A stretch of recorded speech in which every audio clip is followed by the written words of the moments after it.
In the last video, we rediscovered the first city of Delhi, visiting the areas of Sanjayban, Mehrauli, Qutub Complex and Sultangarhi.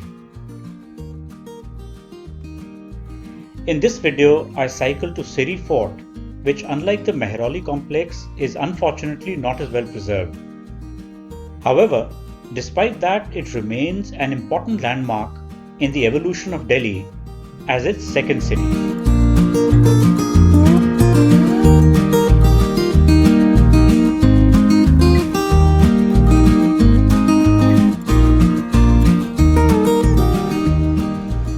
Starting from Munirka in New Delhi, the route to Siri Fort provides a glimpse into different phases of Delhi's medieval history. The first site at Hauz Khas, covered in an earlier video, has a large water body that supplied water to the city of Siri. It is surrounded by the famous tomb of Firoz Shah and a madrasa complex. A short ride further and I came into close proximity of the tombs near Arbindo Place. The biggest and perhaps the most prominent is the Dadi Poti group of tombs. These unknown monuments possibly get their name from the stark size differential that they represent. Not far from the tombs is a well-maintained mosque of Darvesh Shah opposite Gulmohar Park in close vicinity of Siri Fort. The mosque rises gracefully within the park thanks to its renovation in 2010.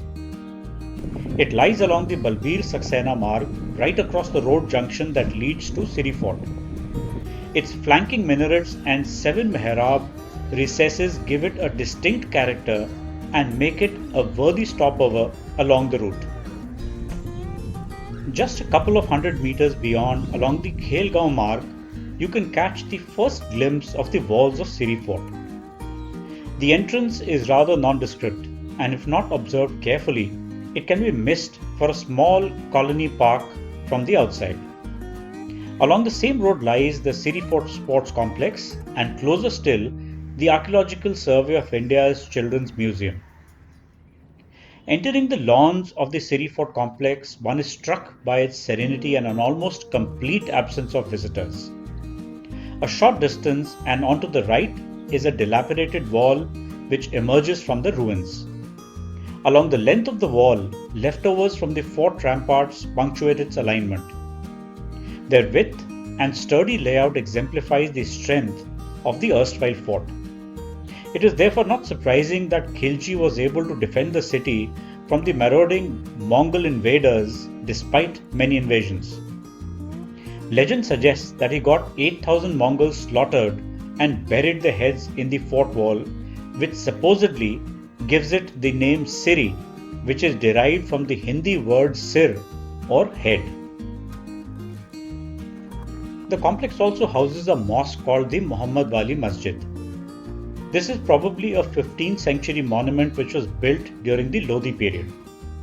A simple structure, it is housed within a walled complex with an iron gate to mark its entrance. Its simple interiors and symmetrical exteriors merge well within a complex that is shrouded by trees. Just beyond it, within the lawns, fruit trees, oblivious of more than 600 years of history in their close vicinity, make an interesting addition to the area. Interestingly, for reference, Delhi University students would note that the wall complex lies just behind the playfield area of Gargi College. One can get a better perspective of Siri through its expanse that has been etched out on red sandstone within the complex. Corresponding to more recent times, it possibly extended all along the green belt that lies in vicinity of some of the most sought after areas of South Delhi. This includes Hauz Khas, Gulmohar Park, Anand Lok, Sadiq Nagar, Panchsheel Enclave, and within it, the famous and artsy Shahpur Jat. So that was a glimpse of the second city of Delhi. In the next video, we will visit the third city. Until then, goodbye.